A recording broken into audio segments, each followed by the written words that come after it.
Hi. Unfortunately, Lauren's not been able to make it today, so Graham Domk has kindly agreed to read with me. So we're going to read my text, and then I will read Lauren's text. Deep improvisation. A pale pink sheet is spread on the floor. Upon it is A, a white painted wooden triangle, and B, a child's skipping rope. They are moving and flickering around one another, engaged in a restless process of arrangement and rearrangement. I've been thinking a lot about a loose feeling to do with collaboration, a sort of sense of molecules spreading out, a relaxing of any fixed grid.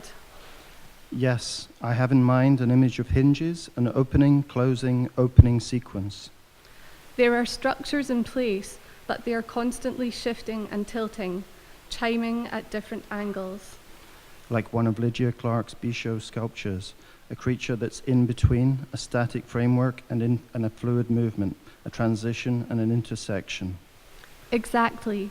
There is an uncertainty and a generosity, a bright questioning. I am trying to be brave about uncertainty. The proposition seems more interesting than the fixed article, alive and diaphanous. Play is important too. It can be a set structure or process, but it is irregular with many variables, and it supports organic and nonlinear outcomes. Yes.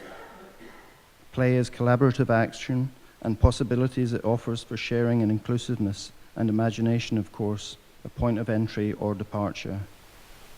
I'm thinking of Walter Benjamin writing in One Way Street about children playing and the objects that they play with.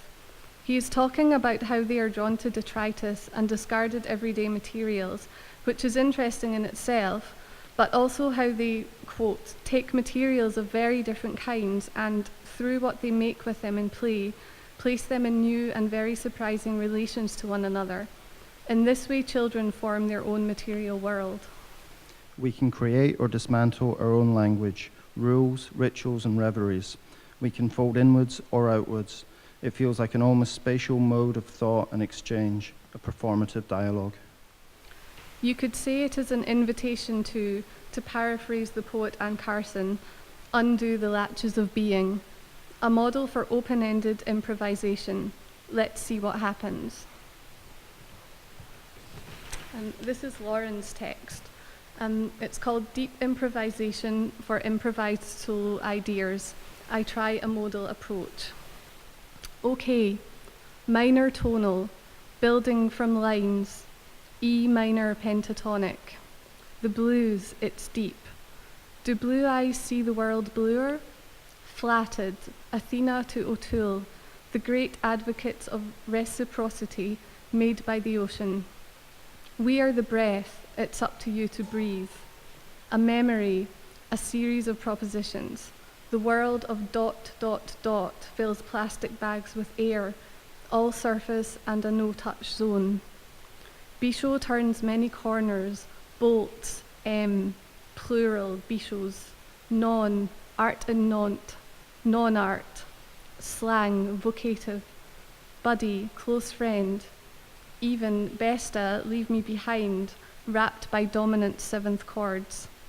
We broke things down to a 5-tone subset, counter-reliefs, 1959, 1961, few comfort zones. They solicit less attention. Why was it so important to work together? It is like black paper, you see.